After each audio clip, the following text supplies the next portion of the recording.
हम लोग कि हवा में तो ऑक्सीजन है, बावजूद हमें ऑक्सीजन सिलेंडर की क्या जरूरत है, और इन ऑक्सीजन सिलेंडर के लिए एक क्रायोनिक टैंकर की क्यों जरूरत पड़ती है, और इन्हें आप सुन रहे होंगे कि ग्रीन कॉरिडोर से लाया जा रहा है। और साथ ही जाइडस कैडिला ने कौन सी कोरोना की वैक्सीन बना ली है, और नेजल स्प्रे कौन सा है जो कोरोना को 90% से ज्यादा मात्रा में उसे उसका वायरल लोड को कम कर देता है।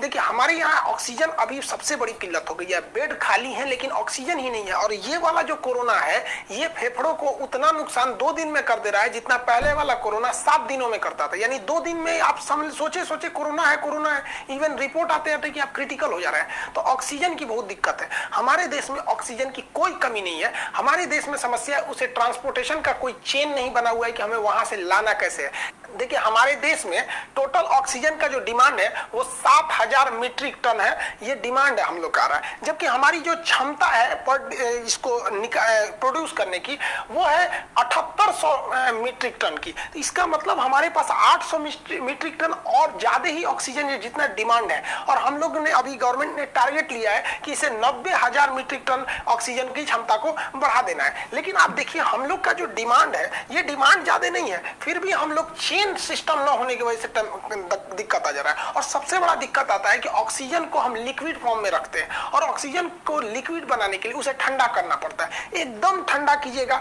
तो वो पानी बनने लगेगा। जैसे आप देखिएगा ठंड के दिनों में टेम्परेचर घटता है तो हवा पानी बनने लगती है। हम जो सांस अभी छोड़ रहे हैं अभी ये पानी नहीं बन रहा है, लेकिन अगर अभी टेम्परेचर हो जाए जनवरी फरवरी के महीना में हम यही सांस छोड़ेंगे तो इसी में हवा पानी बनने लगता है जो भाप की तरह दिखने लगता है। तो ऑक्सीजन को ठंडा करना पड़ता है। ऑक्सीजन -183 डिग्री रखिएगा तो भाप ठंडा होगा, तो एकदम एक्यूरेट तो उतना नहीं रखना है, थोड़ा और ठंडा करना पड़ता है। तो लगभग -185 डिग्री सेल्सियस पर इन बड़े बड़े प्लांट से बनने वाले ऑक्सीजन को फिर इतना ठंडा करके ले जाया जाता है। इसका ट्रांसपोर्टेशन बहुत ही टफ होता है। इसे रखने के लिए एक अलग से कंटेनर आता है जिसका टेम्परेचर -185 डिग्री सेल्सियस रहता है।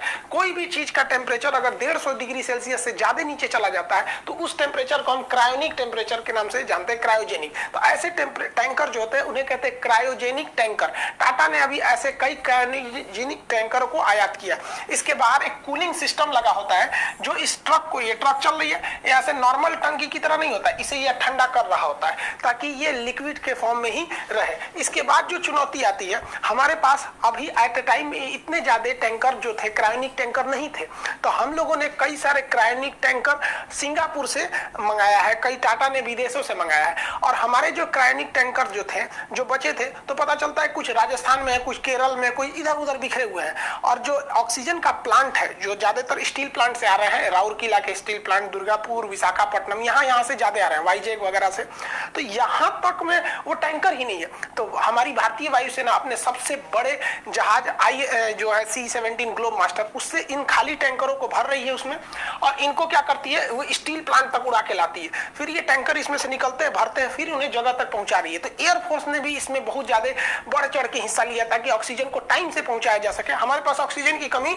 नहीं है। अब इसमें रेलवे ने भी काम किया, roll on on roll of. मतलब आपको अगर मान के चलिए कि उड़ीसा में ये टैंकर भर दिया गया तो ये ड्राइवर खुद चला के लाएगा, उससे बेटर है कि इसको रोल करके चढ़ा दीजिए किस पर, इस मतलब मालगाड़ी पर, और ये मालगाड़ी चलेगी और फिर जब दिल्ली पहुंचेगी तो उसे उतार दीजिए, तो रोल ऑफ। तो इसी को रोल ऑन रोल ऑफ कहते हैं। लेकिन समस्या क्या है, ये जो ट्रेनें चल रही हैं जरूर है, लेकिन ये लेट चल रही हैं।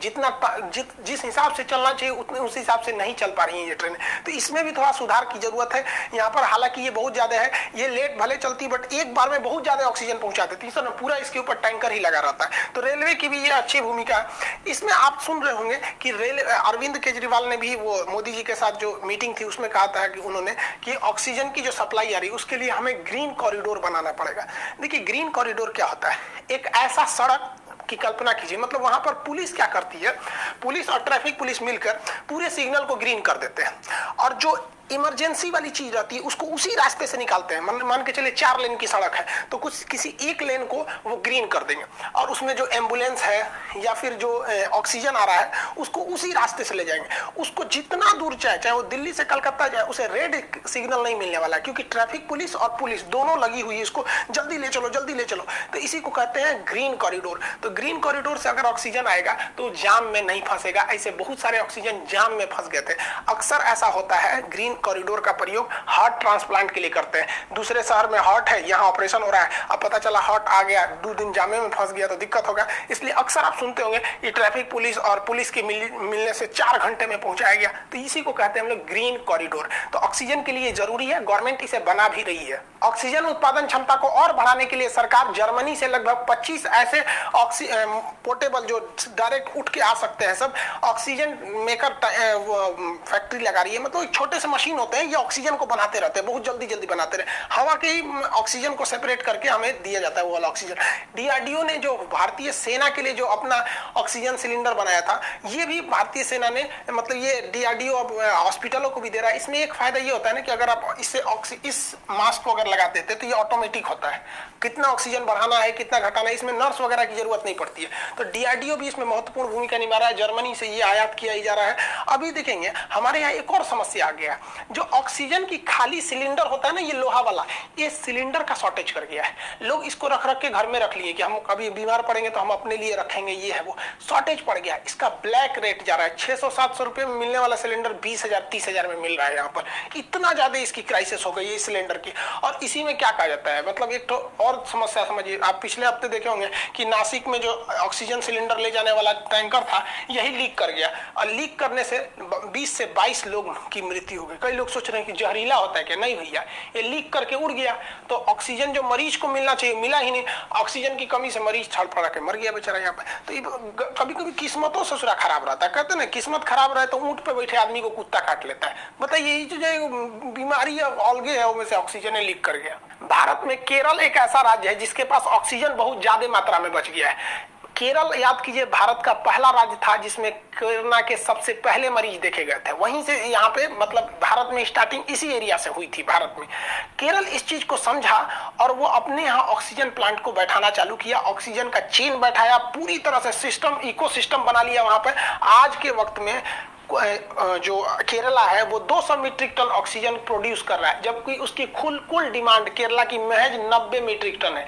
यानी वो दुगना से भी ज्यादा ऑक्सीजन एक्स्ट्रा रखा हुआ है, दूसरे राज्यों को दे रहा है। इवन उसने अपनी हॉस्पिटल सुविधा को बढ़ाया, उसके पास जितनी जरूरत है उससे 9 गुना ज्यादा आईसीयू बेड है, जितना जरूरत है उससे 9 गुना ज्यादा वेंटिलेटर है। तो इस मामले में केरल आगे है। जानते हैं क्यों? क्योंकि केरल की साक्षरता दर ज्यादा है, वहां लोग एजुकेटेड ज्यादा है। यही फायदा होता है एजुकेशन का। और एजुकेशन नहीं रहेगा ना तो उल्टा सीधे चीजों में हम लोग उलझ के रह जाएंगे।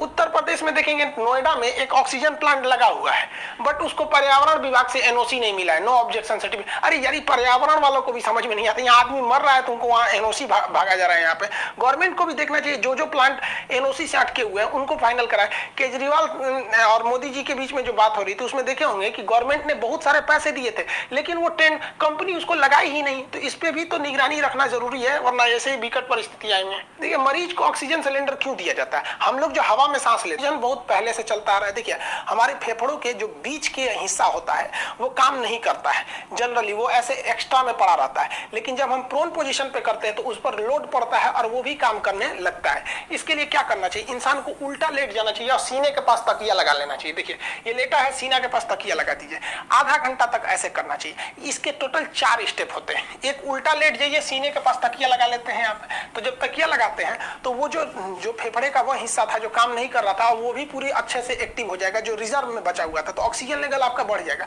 इसका एक और भी होता है प्रोन पोजीशन का, जैसे एक तो ऐसे तो पूरा उल्टा लेट गए और करवट भी घूम के लेट सकते हैं। एक बार इस करवट में, याद रहे, करवट जब रखिए दोनों हाथ उसी साइड में रहे, फिर दूसरे करवट में दोनों साइड उस साइड में रहे। उसके बाद आप पीछे तकिया लगा के बैठ भी सकते हैं।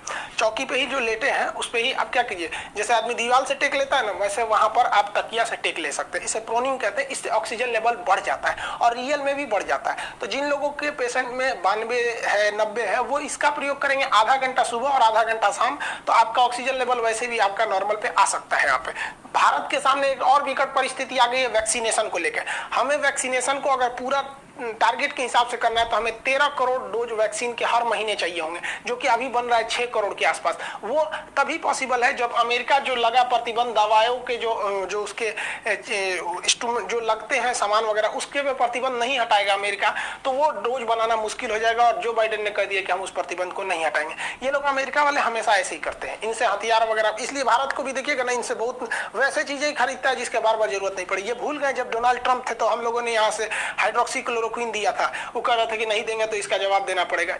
देखिए हम ये लोग बहुत बड़ा एहसान फरामोश है। इसीलिए कहा जाता है कि हमारा एक पुराना दोस्त 2 नए दोस्तों से ज्यादा महत्व रखता है। रूस ने वादा किया भारत को कि वो 4 लाख रेमडेसिविर की डोज हर हफ्ते दे देगा, साथ में ऑक्सीजन के क्रायोजेनिक टैंकर देगा, ऑक्सीजन भी देगा, और अपना वैक्सीन स्पुतनिक जो उसने बनाया है उसकी भी एफिकेसी रेट बहुत अच्छा है, वो भी भारत को देगा। तो ये पुराने दोस्त हैं हम लोग के, ज्यादा सूटेबल होते हैं। ये लोग सचरा लोग बताइए मौका पे पलट गया। अभी के वक्त में कोरोना में जिंकोवाइट जो है जिंक का मात्रा बढ़ाने के लिए है, लिम्सी जो विटामिन सी के लिए है, ये जरूरी है, ये फिक्स है। यहाँ पे डेक्सामेथासोन भी बहुत ज्यादा फायदा कर रहा है। ये आपका मतलब स्टेरॉइड में मतलब फीवर वगैरह में आप लोग इसका यूज करते हैं, लोग ज्यादा तो डॉक्टर इसमें यूज कर रहे हैं यहाँ पर। साथ में इसमें खून के थक्के बनने की समस्या ज्यादा आती है, तो डॉक्टर के प्रिस्क्रिप्शन के हिसाब से एंटीकोगुलेंट मिलाना पड़ता है जो खून को थोड़ा पतला कर देता है ताकि गाढ़ा होकर थक्का न बन सके। रही बात रेमडेसिविर की कालाबाजारी इतनी ज्यादा हो रही है जिसका कोई हद नहीं, जबकि रेमडेसिविर कोई रामबाण नहीं है। इसका एक फिक्स है कि शुरुआती दिनों में अगर आपको रेमडेसिविर लग जाता है स्टार्टिंग फेज में तो कुछ हद तक सुधार हो सकता है, लेकिन कुछ लोगों को ऐसा लग रहा है कि रेमडेसिविर ले लेंगे तो बच जाएंगे। एक आदमी से हमारी बात हुई, कहा सर हमको कोरोना का कोई डर नहीं, हमने रेमडेसिविर रख लिया। हम कहे वाह अरे भैया वाह, रेमडेसिविर रख लिए तो बच जाएंगे। यहाँ पे नहीं भाई, उस तरह से तो बहुत से ऐसे लोग हैं जो हॉस्पिटल भी नहीं जाते हैं, चौकी में बैठे रहते हैं तो ठीक हो जाते हैं। तो क्या चौकी को आप इंजेक्शन मान लेंगे, ये चौकी पे बैठ जाइए, क्या बैठा पे चाचा ठीक हुए थे, हम ठीक हो जाएंगे। ये इलाज है लेकिन 100% नहीं है, कुछ कुछ में ही ये रेमडेसिविर काम कर रहा है। इस बीच भारत की अव्वल